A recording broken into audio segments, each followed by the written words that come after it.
a todos, Mari Mari Cupeni, Mari Mari Culañén, como dice la lengua de la tierra. Y por cierto que lo que han expuesto mis colegas, amigos, ¿cierto?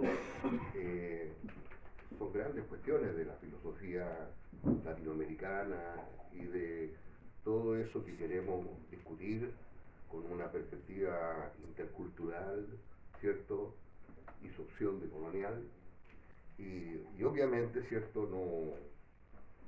No hay una respuesta única. No hay, digamos, nada que yo pueda, digamos, decir que refute o que... Sino que yo diría, más bien, yo problematizaría un par de cosas que cada uno de ustedes ha dicho y que queden como nuevas interpelaciones y provocaciones para seguir pensando. Con Juan Pablo tenemos una relación de largo tiempo marcada por los AIMA. Me recuerdo siempre mi llegada a Bélgica, ¿cierto? En un frío invierno y Juan Pablo ahí esperándome en la noche, ahí. Son esos gestos de acogida y amistad que uno quisiera que todo el mundo tuviera.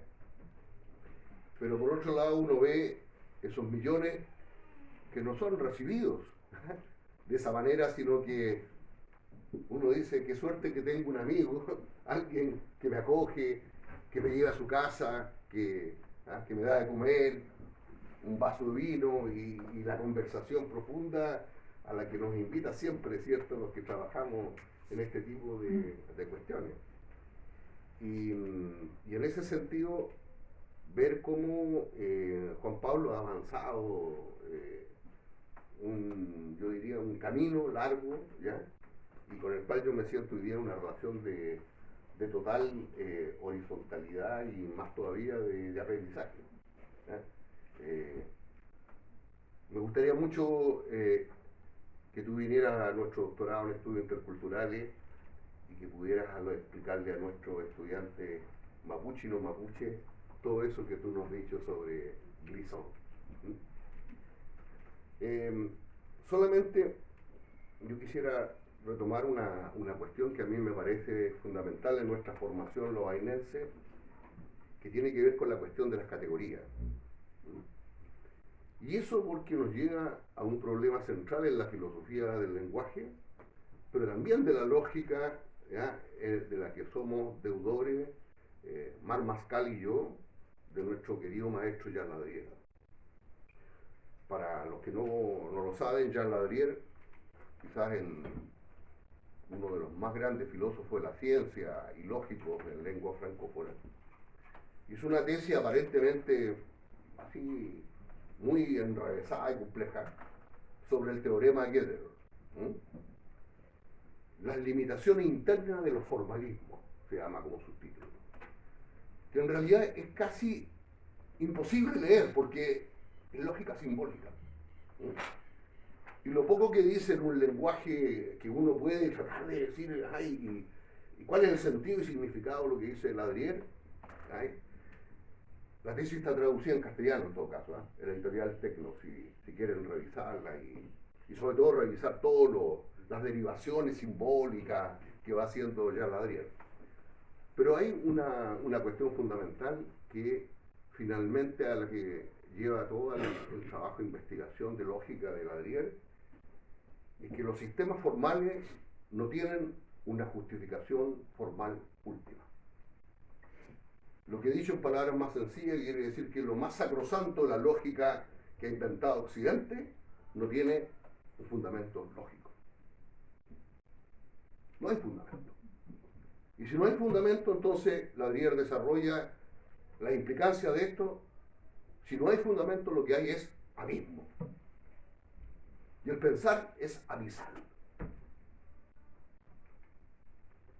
Para toda nuestra tradición academicista, filosófica, decir eso es una herejía.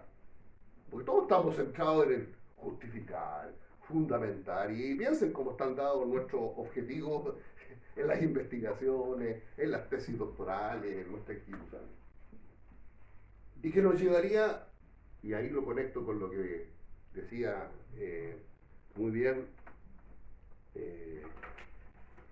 mi querido Alex, que es el tema de lo que ya otros han pensado, y en esto me refiero a ese gran pensador en el que Cristian Valdés también nos ha aportado muchas cosas importantes, que es Rodolfo Puch, el pensamiento popular e indígena en América.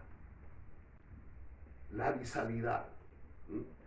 Y una vez estuve, ¿cierto?, con un compañero de Salta en la casa Rodolfo Puch, en Maimará, y estaba su viuda, que sigue, no sé si sigue todavía viva, pero estaba muy viejita, pero muy lúcida, una señora abogada.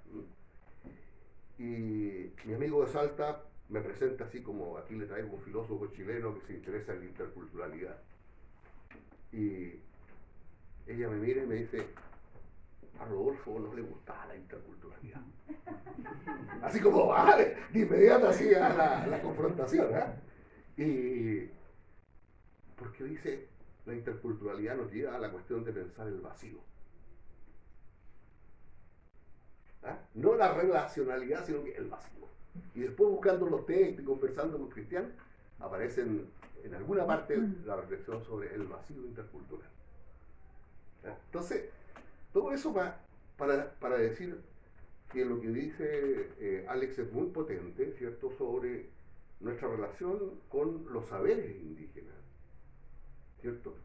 Porque toda la academia lo que ha hecho fue estudiar algunos aspectos del pensamiento, ¿cierto?, indígena, pero desde las categorías occidentales, ¿estamos? Pero pocos, y quizás Puch y otros han intentado elaborar eso a partir de las categorías del lenguaje, y ahí vuelvo de nuevo, ¿cierto?, a lo que nos dice Juan Pablo. Los saberes indígenas nos cuestionan porque efectivamente son, ¿cierto?, discursos que se elaboran desde otras experiencias y desde otros lenguajes y desde, podríamos decir entonces, desde otras nacionalidades. Y lo difícil que es para nosotros como intelectuales aceptar que hay otros que sí han reflexionado sobre sus experiencias. Como si nos cuesta enormemente pensar, ¿cierto?, que en los movimientos sociales y populares hay reflexividad y potencialidad para cuestionar el orden. Como nos ha costado todo este tiempo, y parte de lo que hemos conversado aquí, es las otras voces que no están presentes aquí, de mujeres filósofas, de pensadores indígenas, ¿cierto?, mapuches, andinos, ¿cierto?, amazónicos. Entonces esas son las faltas, los vacíos, los abismos, en los que todavía no somos capaces de encontrar, digamos, ciertos caminos adecuados, y donde la filosofía intercultural y decolonial, ¿cierto?, en una relación de hermandad, nos pueden ayudar. Cuando fue el encuentro de filosofía intercultural que organizamos con Lorena Suchel, ¿cierto?, en el mes de abril, ¿cierto?, del año pasado, hubo una entrevista que se le hizo a Raúl Forné y que está, digamos, ahí en internet. Y se le pregunta por esa relación entre filosofía de la liberación y filosofía intercultural. Y como, bueno, son los grandes maestros, él dice una cosa tan sencilla como decir: miren, en realidad todos los que han opuesto, tratado de decir que la filosofía intercultural y la filosofía de la liberación no tienen relación, o que una es mejor o peor que la otra, dice una metáfora: la filosofía intercultural es la hermana menor de la filosofía de la liberación. Entonces, nos invita a repensar todas nuestras caricaturas. Y a mí me gusta, y yo se lo he citado a varios de mis amigos y colegas, ¿cierto? Hay un libro que está en inglés, On the Coloniality, ¿ya?, del año 2017, ¿cierto?, que es un texto hecho por Bartlett Viñolo y la Catherine Walsh, donde hay una reflexión sobre interculturalidad decolonial en una relación entre masculino y femenino, que a mí me parece extraordinariamente bien elaborada. Entonces, todo eso para agradecerle a mis dos amigos que obviamente, ¿cierto?, me hacen pensar muchas cosas que tendríamos que seguir. Solamente terminar con esa referencia que hace Juan Pablo y que a mí me cuestiona profundamente. ¿Qué hacemos, cierto?, con el lenguaje belicoso en la academia y cómo nosotros hemos pensado todas nuestras investigaciones en términos de guerras, de defensas, de luchas, y, y donde hay, digamos, una incapacidad de pensar, ¿cierto?, el trabajo de elaboración de tesis en un sentido mucho más mancomunado, donde existan otras formas de incorporar discursos. Y yo lo quiero decir porque en el doctorado que nosotros tenemos hemos hecho un esfuerzo, ¿cierto?, por, por admitir estudiantes mapuche, ¿cierto?, donde ellos quieren pensar en su propia lengua y donde la academia no tiene esa capacidad. No tenemos académicos que conozcan profundamente la lengua indígena. Entonces, ¿cómo nosotros pensamos otras formas de investigación que incorporen lo que llaman los mapuches el mapunkiman, el saber de la tierra? Y eso lo hemos conversado con mi compañera Noelia Carrasco en muchas ocasiones, porque eso toca elementos sacrosantos, ¿cierto?, de la investigación, que tiene que ver con las metodologías. Uno puede instalar una cuestión de discusión y nuevos lugares de enunciación y la gente puede apropiarse del tema intercultural y decolonial, pero a la hora que hay que decir, bueno, ¿y esto cómo se hace? ¿Cómo se investiga intercultural y decolonialmente en el mundo mapuche cuando se es mapuche? ¿Sirven esas categorías o los pierden a ellos? Y bueno, yo quiero decir con mucho orgullo, yo estoy feliz, ¿cierto?, igual que nuestros colegas de la Católica de Temuco.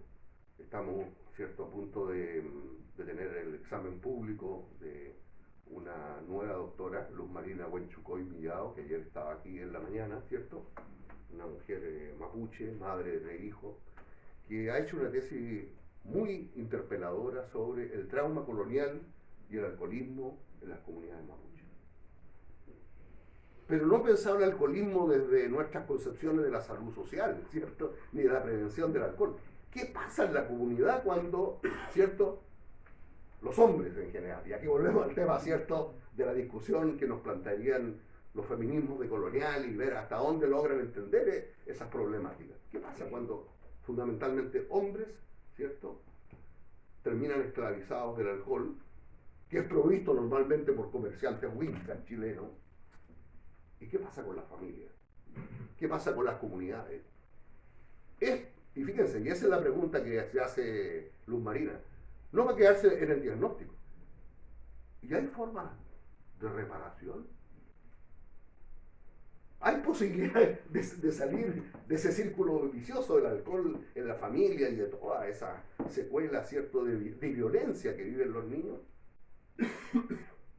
Para mí, esas son las preguntas que nos llevarían a lo que Ladrier decía: aquí no hay fundamento, lo que hay es abismo.